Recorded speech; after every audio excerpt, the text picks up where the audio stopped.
Cześć, witaj, z tej strony agent specjalny Grzegorz Kurz. Witaj w kolejnym moim odcinku na kanale.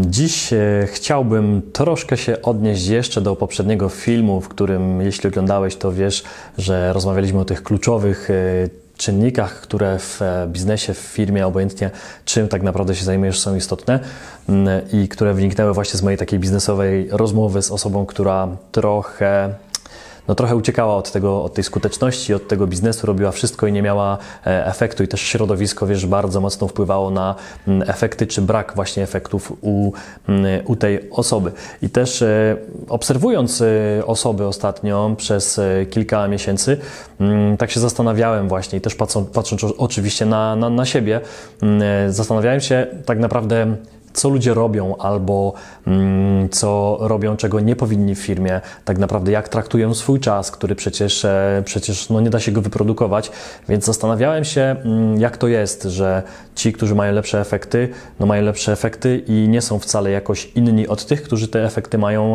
mniejsze lub dużo mniejsze. I się zastanawiałem, czym oni się różnią. Częściowo wiem, ale często pytam właśnie osoby dużo dalej w biznesie, które są niż ja, i te odpowiedzi najczęściej właśnie otrzymuję. I dziś chciałem zadać pytanie dotyczące tego, czy wiesz, ile jesteś wart, czy wiesz, ile jest warta Twoja godzina pracy, czy w ogóle się kiedykolwiek nad tym zastanawiałeś, jak to faktycznie fizycznie jest, że przepracowujesz mnóstwo czasu, czy to u siebie, czy to jeszcze na jakimś kontrakcie menedżerskim, czy na etacie. Obojętnie, gdzie jesteś, w jakiej formie pracujesz, to wiesz doskonale, że dostajesz jakieś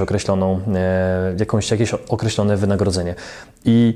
I właśnie, teraz jeśli moglibyśmy podsumować tamten rok, tak, to jeszcze wrócimy do tego, jak to liczyć, ale generalnie cały rok za nami, 2019, zaczął się nowy rok, nowy miesiąc i ten nowy miesiąc się jeszcze nie skończył, więc tak naprawdę w głowie masz i wiesz, co się wydarzyło w całym 2019, jeśli chodzi o zawodowe sprawy, jeśli chodzi o zarabianie, wiesz, ile tak naprawdę włożyłeś czasu, ile włożyłeś swojego wysiłku, ale głównie czasu, którego nie da się odrobić, i doskonale wiemy, jak to się często mówi, głównie o osobach, które robią biznes, i sama nazwa biznes z angielskiego jest tam słówko w środku busy, tak? Busy, czyli zajęty. I bardzo często mówi się o tym, że przedsiębiorca, że szef firmy, że osoba, która tak naprawdę się zajmuje czymś i nie jest na etacie, jest bardzo zajętym człowiekiem. No i by się to wszystko zgadzało, bo przecież mówi się, że przedsiębiorca zajmuje się reklamą, zajmuje się w ogóle motywowaniem siebie, żeby wstać rano, więc musi tak naprawdę sam się obudzić, sam sobie zaplanować dzień. Nikt mu nie każe przyjść w jakieś konkretne miejsce do fabryki czy do biura, tylko on sam musi sobie zaprojektować to miejsce, tak jakby, czyli miejsce, gdzie pracuje. Musi to wszystko sobie stworzyć. Później zadzwonić do klientów, zrobić cały marketing, dotrzeć do klientów, wymyślić, jaki ma produkt, opakować ten produkt, stworzyć ten produkt, dostarczyć ten produkt, rozliczać się też, pilnować faktur, pilnować kosztów, robić zakupy, rozliczać się z tym wszystkim, dobrać sobie oczywiście jakąś księgową, jeśli jest problem, to znaleźć prawnika. No, sam wiesz, że jest bardzo dużo ludzi, którzy tak naprawdę robią, i jeśli się ta firma rozwija, no to właśnie potrzebne są środki w postaci ludzi dodatkowych, którzy będą ten biznes z nami rozwijać, więc jeśli jesteś szefem, takim zajętym szefem, to wiesz doskonale, że trzeba później też szukać pracowników, czyli wrzucić ogłoszenie. Jeśli jesteś sam, no to wszystko to sam zrobisz.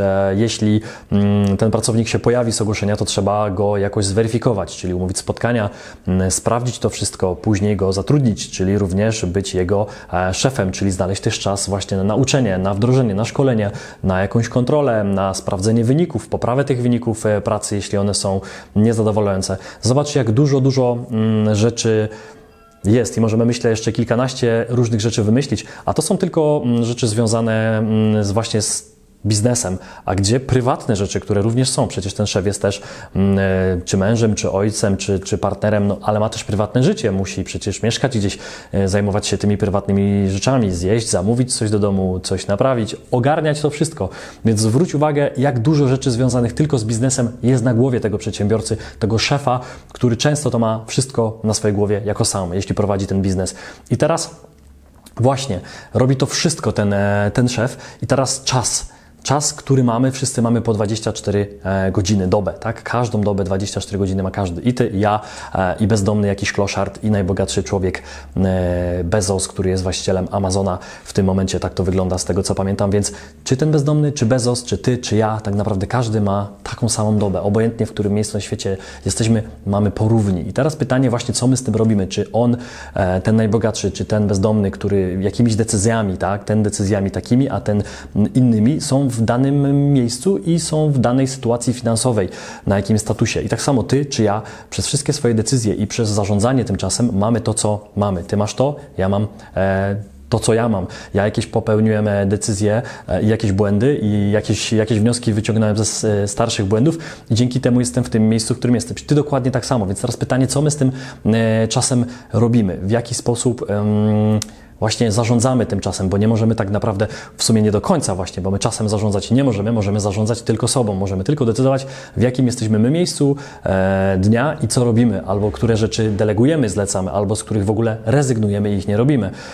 Generalnie tak naprawdę to jest bardzo istotne, żebyśmy zastanowili się, co my z tym czasem zrobiliśmy przez ostatni rok, w jaki sposób go spożytkowaliśmy, jakie decyzje też finansowe, jeśli chodzi o zarabianie pieniędzy podjęliśmy, bo być może mieliśmy różne propozycje, a godziliśmy się na te słabsze, albo mieliśmy decyzję jedną, którą podjęliśmy i nie szukaliśmy lepszej opcji zarabiania. Więc pytanie, co dalej? Czas. To jest złoto XXI wieku. Tak to jest nazywane. Dlaczego?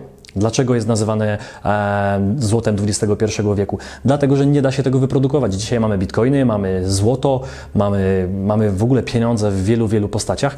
Jeśli wejdziesz w jakąś inwestycję i stracisz te pieniądze, no to tak naprawdę da się to w jakiś sposób odrobić. Jeśli oczywiście możemy takiej nazwy użyć, że coś straciłeś i coś odrobisz. No, jeśli można tak powiedzieć, to spoko. Można sobie w innym miejscu zarobić tyle, ile straciliśmy i powiedzieć sobie tak jakby, że jesteśmy na zero. No nie do końca, bo też zainwestowaliśmy, wiadomo, że czas i w tym czasie, który jakbyśmy nie stracili, to byśmy zarobili inne pieniądze, tak jakby ponad to, co straciliśmy.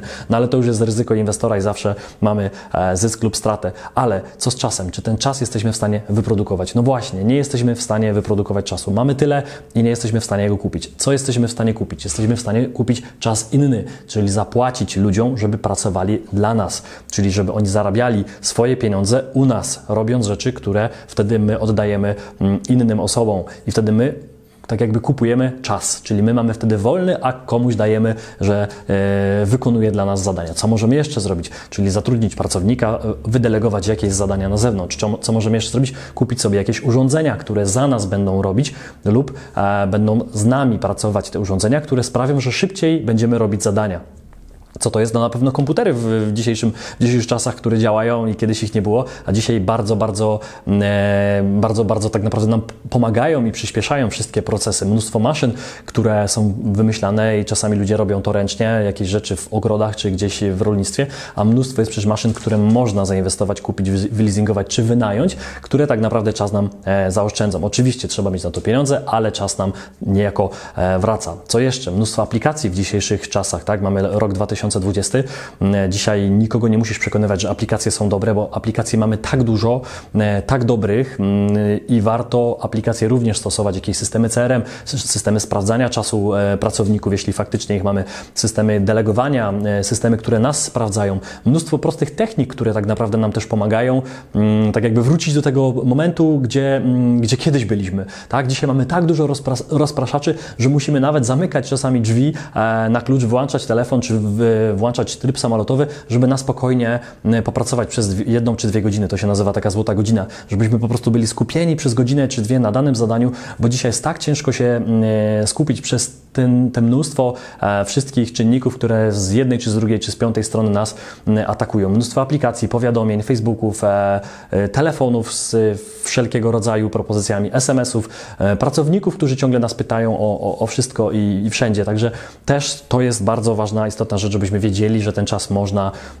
jakoś oszczędzać. Ok, pytanie, w jaki sposób możemy sobie policzyć, ile jest warta nasza godzina, ile jest warta Twoja godzina, ile jest warty Twój czas. Przyjmijmy, że mamy rok za sobą, czyli 12 miesięcy za nami. Teraz policz sobie w Twojej głowie, czy na kartce, ile zarobiłeś pieniędzy w tamtym roku. Dla łatwych liczb niech to będzie, że zarobiłeś 10 tysięcy złotych każdego miesiąca. Tak, masz jakiś biznes lub dobry kontrakt menedżerski, zarabiasz, jesteś kierownikiem, zarabiasz 10 tysięcy złotych miesięcznie, tak? I to są Twoje wynagrodzenia. Mnożymy to razy 12, czyli to jest 120 tysięcy rocznie i teraz trzeba by to podzielić przez 2000 godzin, bo średnio 2000 godzin w roku przepracowujemy, nie pracując dużo, bo to wychodzi, jak dobrze pamiętam, 160, niecałe 8, 168, czyli to jest tak jakby taki zwykły etat. Wszyscy wiemy, że pracujemy trochę więcej. Oczywiście są ludzie, którzy mniej, ale możemy tak uczciwie powiedzieć, że te 8 godzin pracujemy i to jest taki miesiąc pracy etatowy, że tak powiem. Więc te 168 i wyjdzie nam, że ta godzina pracy wtedy jest warta 60 zł. Jak dobrze pamiętam. Przelicz to, sprawdź mnie, czy faktycznie tak jest, ale przy 10 tysiącach miesięcznie i całym roku wtedy wychodzi, że Twoja godzina pracy jest warta 60 zł. No i teraz jak możemy to wykorzystać? Jeśli teraz wiesz, że Twoja godzina, czy 2 godziny, czy 3 godziny, wtedy sobie to wszystko oczywiście mnożysz i mówisz sobie, dobra, ja pracuję, jestem ekspertem, tyle zarobiłem, 60 zł jest warta moja godzina. No i teraz pytanie, co Ty tak naprawdę robisz z tymi godzinami pracy? Czym Ty się zajmujesz? No bo jeśli jesteś ekspertem i powinieneś wyceniać się na 60 zł na godzinę lub więcej, bo jeśli zarabiasz 20 tysięcy złotych miesięcznie, a przecież to nie jest jakiś problem i w Polsce mamy coraz więcej osób, które zarabiają tyle i więcej, no to zarabiasz 120 zł w każdą godzinę. I teraz pytanie, jak każdą godzinę zaangażowujesz, tak, do swojego życia, czyli jak ją szanujesz lub jak ją marnujesz.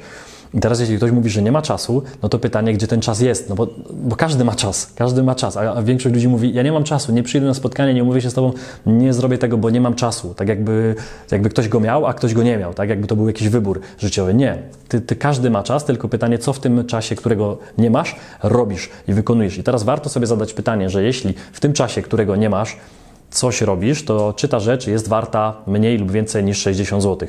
Bo jeśli wtedy w tym czasie zajmujesz się czymś, co możesz delegować komuś innemu i zapłacić mniej niż 60 zł, oznacza to, że powinieneś to zlecić. Dajmy jakiś przykład prosty. Na przykład, jeśli ktoś zajmuje się, nie wiem, praniem w domu, prasowaniem, sprzątaniem, no to wiesz, że to są rzeczy, które można bardzo łatwo zlecić pani, która przyjdzie do domu i po prostu posprząta, wypierze, wyprasuje. Pranie koszul, z tego co wiem, w pralniach takich miejskich, w galeriach, to jest koszt między 7 a 10 zł.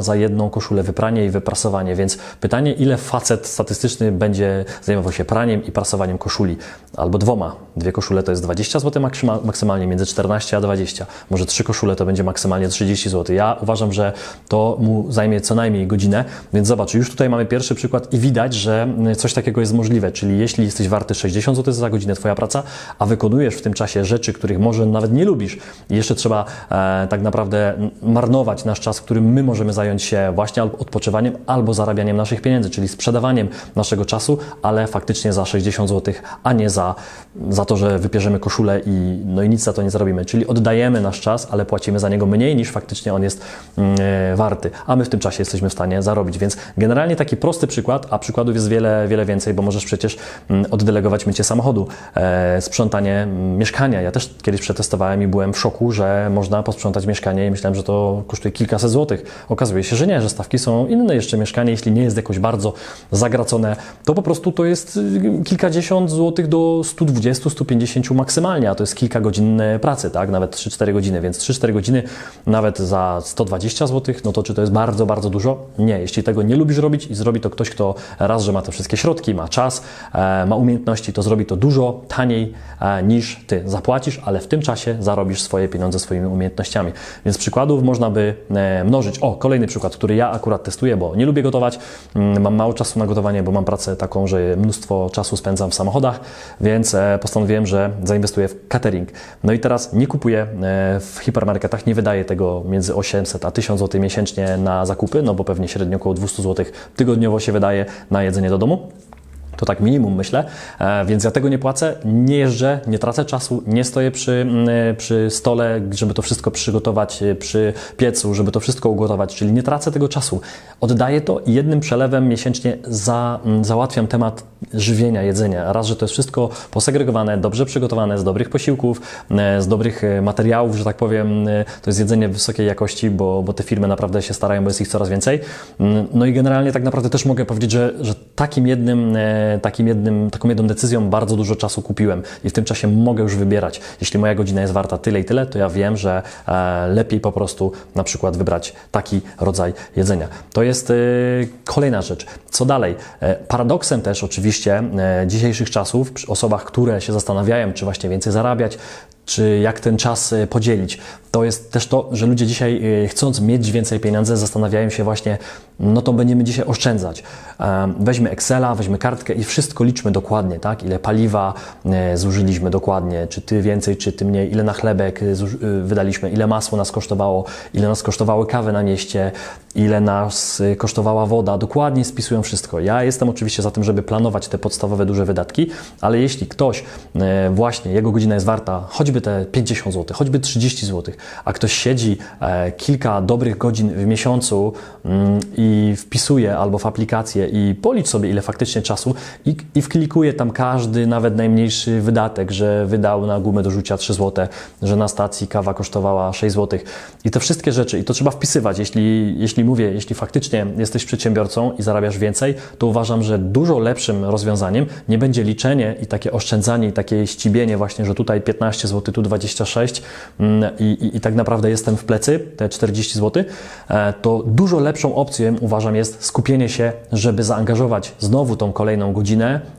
zamiast siedzieć w tych Excelach, to żeby pójść i zarobić, żeby sprzedać kolejny produkt, który jest warty, bo być może jesteś na marży i być może tą godzinę zamienisz na produkt, który da Ci 1000 zł albo 5000, bo może to jest duży produkt i masz dużą marżę, a wystarczy Ci godzina, 2 lub 3, żeby sprzedać jeden produkt, więc ja uważam, że taki złoty środek oczywiście, nie możemy popadać w skrajności i nie mówić, że nie warto liczyć i planować budżetu, ale jeśli ktoś mówi, że nie ma pieniędzy, nie ma czasu, to teraz będzie się skupiał na tym, żeby liczyć, ile wydaliśmy na drzemik w ciągu miesiąca, a ile na płyn do spryskiwaczy nam wyszło dokładnie, żeby to przeliczyć na litry, bo przecież butelka kosztuje 10 zł, wylaliśmy do samochodu pół, więc to jest 6. No, generalnie to nie tędy droga, tak sobie myślę, bo jeśli masz mega umiejętności, jesteś ekspertem, specjalistą, to szkol się w tym, żeby być jeszcze lepszy, żeby mieć jeszcze większe stawki i wtedy tą godzinę, 2 lub 3, które angażujesz w ciągu miesiąca na to, żeby w tabelkach wpisywać te wszystkie rzeczy, to uważam, że lepiej skupić się na tym, żeby lepiej dojść do klienta, lepiej sprzedać,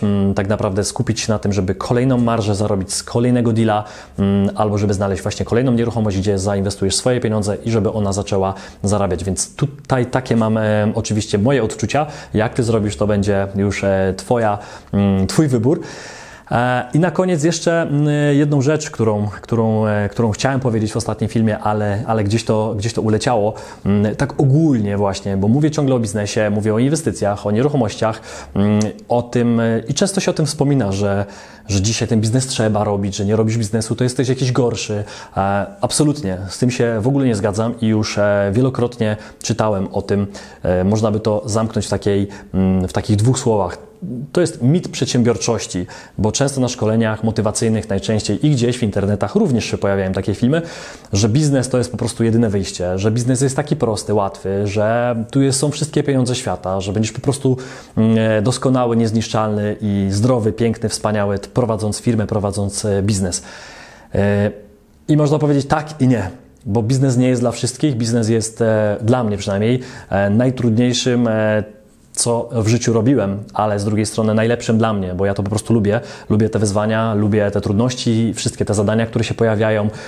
Bardzo się uczę, bardzo się rozwijam. Spotykam wielu ludzi, którzy opowiadają mi o tych wszystkich problemach i też, że rozwiązuję to w głowie przyszłościowo, co by się mogło u mnie wydarzyć. Ja to po prostu lubię. Lubię tą adrenalinę, jestem trochę ryzykantem i dla mnie to jest najlepsza opcja, przynajmniej do tej pory, którą znam.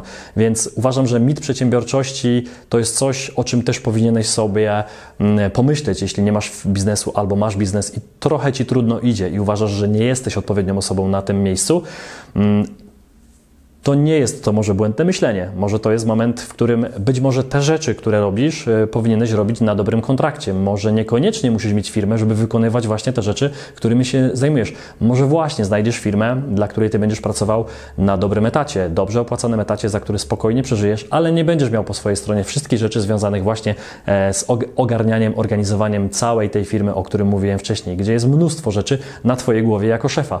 A jeśli przejdziesz na kontrakt menedżerski, czy na etat zwykły i będziesz robił te wszystkie rzeczy, które robisz jako specjalista, ale u kogoś, gdzie wszystkie rzeczy związane z przygotowaniem pracy, z dokumentami i tak dalej, reklamą i wszystkim innym będą po stronie pracodawcy, to Ty masz spokojną głowę i dużo mniej godzin pracy, a zarabiasz być może podobnie lub trochę mniej. Finalnie możecie wyjść tyle samo lub nieco mniej. Także być może to jest to. Mit przedsiębiorczości, jest też taka książka o tym samym tytule, która bardzo dobrze jest napisana i tłumaczy, jak to wszystko jest. I często to jest też taki marketing dobrze sprzedający się, że biznes, róbmy, super.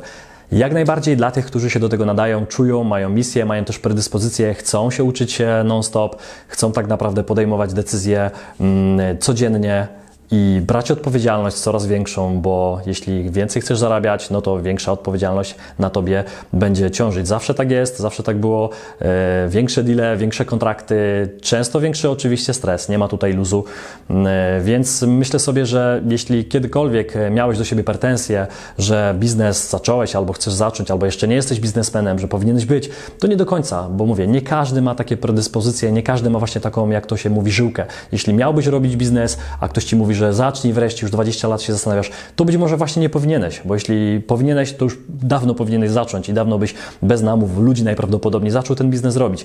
Być może się zastanawiasz i będzie to moment, żeby zacząć, żeby sprawdzić, bo chcesz to sprawdzić i chcesz wziąć całe ryzyko na to. Oczywiście, bierz, działaj, ale wiedz, że nie jest to łatwy chleb i jeśli ktoś Ci mówi, że biznes to jest najprostsza opcja, to nie jest to najprostsza opcja. Dla mnie jest najprzyjemniejsza, jest trudna, ale ja ten trud biorę na siebie, wiem, co jest po drugiej stronie, wiem, co jest w zamian, więc jestem w stanie postawić wszystko na kartę biznesową u mnie, żeby te wszystkie profity później zbierać. Ale pytanie, czy Ty jesteś na to gotowy, czy chcesz w ten sposób działać? Policz sobie oczywiście na początek, ile jest warta Twoja godzina, jakie decyzje podejmujesz codziennie, gdzie ten czas sprzedajesz, być może go sprzedajesz taniej, być może robisz rzeczy, których nie powinieneś robić, a jesteś w stanie je oddelegować innym, którzy zapłacą dużo mniej, a Ty w tym czasie zarobisz inne pieniądze albo zainwestujesz w swój rozwój, żeby zarabiać jeszcze więcej, żeby mieć większą radość ze swojej pracy, obojętnie czy to jest na etacie, czy na jakimś kontrakcie menedżerskim, czy u siebie w firmie. Moim zdaniem nie ma to znaczenia. Ważne, żebyś zarabiał pieniądze, żebyś był szczęśliwy w swojej pracy, bo łatwiej Ci będzie tak naprawdę zarabiać i nadwyżki, które zostaną Ci, inwestować w przyszłości. A w co inwestować? To w kolejnych filmach, bo szykuję bardzo fajną serię w nowym sezonie, który wnet się zacznie. Także też jeśli masz jakieś ciekawe sposoby na inwestowanie, których nie znam, które są nieco niszowe, o których słyszałeś, może znasz jakichś ludzi, którzy inwestują w dobra rzeczy, które są takie, bym powiedział, troszkę nieznane jeszcze, daj mi znać, napisz do mnie, bardzo chętnie z takimi ludźmi porozmawiam i myślę, że też będziemy nagrywać. Także zapraszam do subskrybowania osoby, które oglądają, żebyście mieli jak najszybciej informacje o nowych filmach. Czekam w komentarzach również na informacje na temat właśnie tych inwestycji, o których na pewno nie mam pojęcia, bo bardzo chętnie będę się rozwijał i też dzielił się z Tobą informacjami na temat inwestycji. Już mam kilka na tapecie ciekawych, być może takich, których nie słyszałeś, których nie znasz. Będziemy rozmawiać, będziemy docierać do informacji, żeby po prostu żebyś tą wiedzę miał coraz większą i żebyś też mógł sobie dywersyfikować swój portfel inwestycji takich domowych i prywatnych. Więc pamiętaj, przeciętność zostawiamy innym i działamy tak jak agent specjalny. Dzięki i do zobaczenia.